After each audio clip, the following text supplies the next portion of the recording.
বললো স্যার হুজুরি এখন বলতে হবে।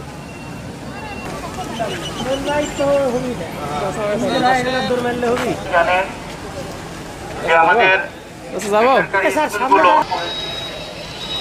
হঠাৎ এই বছরে নতুন বৈষম্যের কোনো ঠাঁই নাই। আমরা সেখানে বৈষম্য অনুভব করছি। তারই জেলা প্রশাসকের মাধ্যমে যেন এই প্রশ্ন রাখতে চাই যে সে সমস্ত জেলা স্কুলগুলোকে শুরু করে তারা কেন অংশগ্রহণ করতে পারবে না, সেটা আমি প্রশ্ন রাখতে চাই। পালন করে প্রতিপালন করে তারা তাদের কার্যক্রম পরিচালনা করছে। শুধু তাই না, তারপরেও কেন আমাদের আমাদের কেন বঞ্চিত